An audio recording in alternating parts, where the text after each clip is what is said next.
Hello everyone and welcome back. Alright, if you're new here, be sure to subscribe to the channel so that you can be updated whenever I post new video about life here in Merida, Yucatan, Mexico. Alright, so today I'm taking you to the east of Merida in a neighborhood called Lourdes, and it's actually in Centro Merida, and very walkable to the commercial Centro, and also it's a few minutes walking distance to the new Grand Parque La Plancha. So this property, I'm just going to be sharing some of the details as we go along.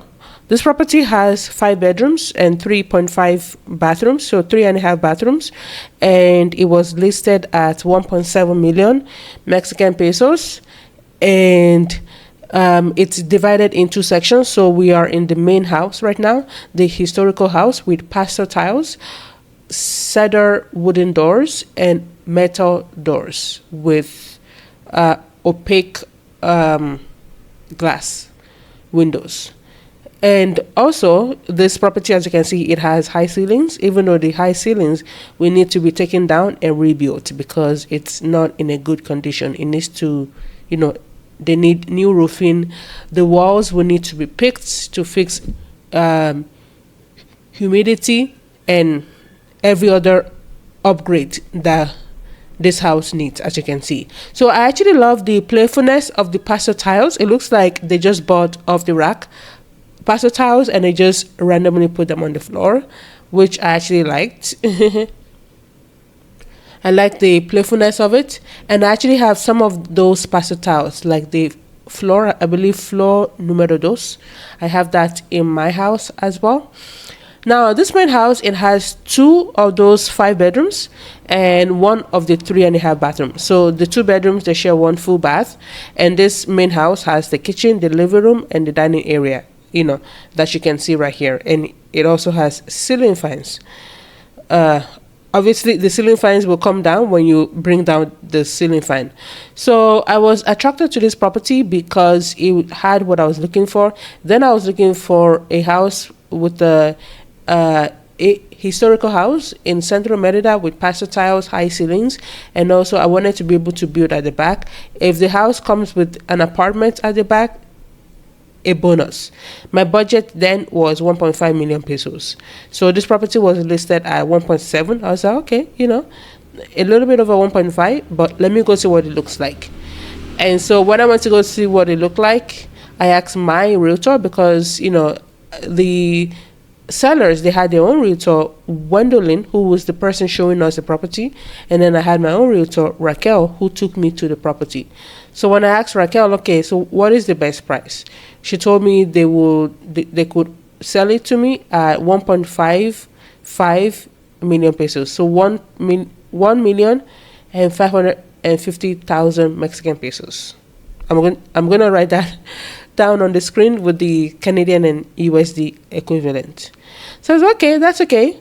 I'm gonna go take a look at the house again. So this property came to my desk mid-September. I went to go take a look in October 2nd, and then October 8th, I was okay, let me go see the property again and then maybe make an offer, right? Sadly, on October 10th, Raquel messaged me to tell me that somebody had made an offer on the house, which was that's kind of weird. Like, the realtor told me that the property had been on the market for over a year and they've been trying to sell it. So how come all of a sudden it was sold within a week of me viewing the property, even though the property had like huge for sale signs outside of it? And this house is on a high traffic road. It's on a road that takes it from the west of Merida to the east. So it takes it from Centro to the neighborhoods on the eastern part of Merida. So so right now we are at the back of the property. This house doesn't have any green space. It only has that space between the main house and the apartments at the back, and they have even more concrete and pastel tiles at the back. So what you can do is you can actually put a grass bed so that when it rains, at least the rain would have somewhere to drain to. It'll have somewhere to go, right? And you won't have to worry about compromising on the foundation of your house, right? So this house, they built 3 bedrooms at the back, and the ground floor has 2 bedrooms, and the second floor has 1 bedroom. So on the ground floor, one of the bedrooms has a full bathroom, the toilet, the sink, and a shower, and then the other bedroom has a full bathroom outside. It's like on the terrace. So you would have to come outside of your room and then go outside in this, this door, wooden door that you see here, to go take your shower. Also, the person upstairs will also need to come downstairs, go down the stairs in their towel or what have you, and then come down here to shower. Only to shower, because they have a half bathroom upstairs. So they have a toilet and a sink upstairs. Just no shower. I'm just like, there is enough space up here to put a shower. I don't know why they didn't think to put a shower. Like, you guys already have a plumbing system upstairs with the sink and the toilet. You might as well add a shower, because now if I'm staying upstairs, I have to come downstairs to shower, which is very inconvenient. This back unit has very low ceiling, which I was like, okay, compared to the main house at the front, which has very high ceilings, and now you come to the back, the ceilings are like 2 meters high, very low, and which can feel very hot. And I don't even see an AC unit, definitely no ceiling fan, because the ceilings are too low to put the ceiling fan. So you will need to buy a standing fan. So yeah, so one thing about many houses that are not in Centro Merida is that the ceiling can be very low. Yeah, that's just, because it saves on construction materials. And also, the people here are not very tall, so I guess they built the houses to their standard, I guess. So now we've already seen this part of the house, right? The 2 bedrooms on the ground floor, and the bathroom. Now, this house, one thing that I didn't like about the house was, the fact that there's no green space, even though the house has many trees around it. So the neighbors at the back, they have a large empty plot of land, because the thing about many houses here in Centro Merida is that the lands are very they go very deep, but really you can only occupy so much space. So a lot of times they might only occupy like 1/3 to 1/5 of the space, and then the rest is just left there with grass growing, trees, and so on growing at the back. Okay, so so this back area has the laundry space and such, and then you have that space to walk around. And then the realtor was telling me that you can actually put a swimming pool in that space. But I'm just like, if you're gonna put 5 to 6 bedrooms on this unit, there isn't enough space for people to walk around and chill and such, especially if you're going to be renting out the place by the bedroom. So let's say you want to turn it into a guest house for Airbnb or what have you. You want to at least have a space for the guests to be able to sit outside, to take in some fresh air if they smoke, something like that, right? But if there's a pool there, then that limits amount of space that people can actually walk around on. At least, well, that was my observation. But I guess depending on how small you want to build the pool, there might be enough room for you to make that happen. So now we are upstairs. We're on the second floor, and for some reason there is a space next to that bedroom that you can also put a second room. So that's what the realtor is showing me. But I don't think this roof is strong enough to put a second floor. So you might need to demolish. I didn't check the detail of the ceiling of this property. I think the ceiling was okay, because if it wasn't okay, I would have actually recorded it. But yeah, I think it was okay, but it was just the fact that the ceilings were very low. But again, it's all up to the engineer to determine if this property can support another unit on the side. So at least that way you will have 6 units. Now for the bedroom upstairs, you might need to put you're gonna have to put a shower, right? So that the person living upstairs, they won't have to come downstairs for a shower. So this property will definitely need a lot of renovation, as we can see already. The ceiling, some demolition will need to take place. The ceiling will need to be demolished. Some parts of the house will need to be demolished, like the bathroom area downstairs will need to be demolished and reconstructed somehow because of just where it's placed. So some demolition definitely will be required on this property.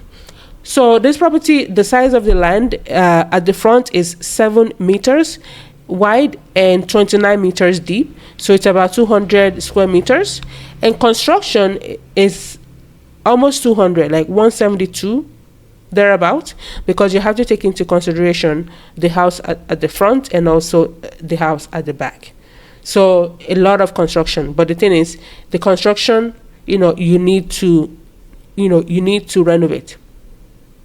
So like I said, this property was, somebody made an offer a week after I went to go see the property.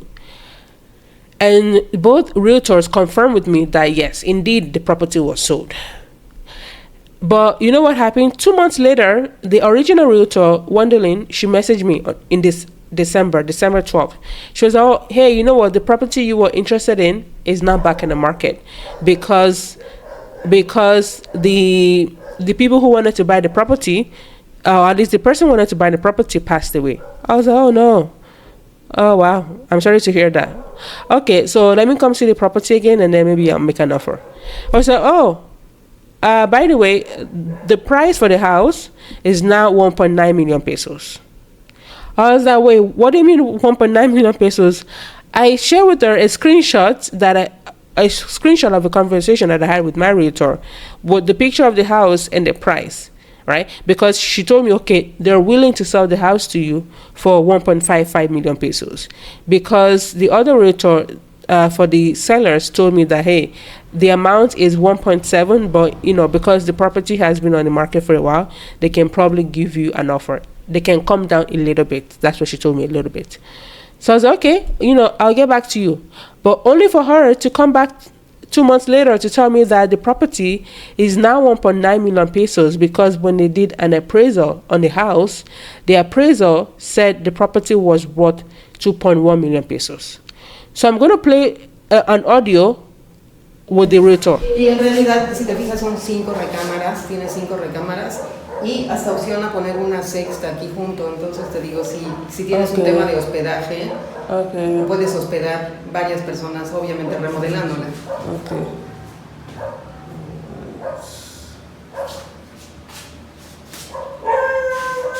Okay, ¿y el precio? 1.700.000. Okay. So I was like, wait. I was told, the original price for this property was 1.7, but I was told that the sellers could sell it for 1.5. So how come you're now telling me that it's now 1.9 million pesos? Because, but she just said that that was new price because the appraisal came out to be 2.1 million pesos. Because I guess the appraisal was done when the previous potential buyer was looking to purchase a property, because all of your documents here in Merida has to be up to date when purchasing a property, and you need an appraisal. So an appraisal, usually that's somebody's price point. And usually an appraisal, it's usually based on the price point that other people are selling their properties for. So even though this property is not at the standard of 2.1 million pesos, but they claimed that it was worth that much because of the new La Plancha Park. Now, La Plancha looked like what you're seeing right here on the screen, but after investing millions of dollars on it, now it looks like this. So because of that, many properties around the La Plancha area went crazy after the renovation of this land. Before, La Plancha looked very bad, and of course, the value of the properties in those areas, they they were very low. So I'm just like, okay, you guys didn't even invest anything on your property. You know that the new owners that will be acquiring your property will need to spend hundreds of thousands of pesos to renovate this property to be at least livable enough. But many homeowners here in Merida, sometimes they don't care. Like, they're okay to wait 2 to 3 years for the property to sell at whatever price point that they're looking for. So I just say, you know what, I'm not going to engage myself in a bidding war, because obviously just 2 months ago in October you told me that you could sell me this property at 1.5. Now in December you're now telling me that you want to sell it to me at almost 2 million pesos. As I know, it's not worth it, because obviously your property needs a lot of renovation, which obviously it's just not worth it. So let someone else go and buy the property, and I'll just go ahead with other sellers who are actually motivated to sell. And that was exactly what I did. So let me know what you think about this property. I'm going to put the location where it's located on a screenshot somewhere on the screen right there.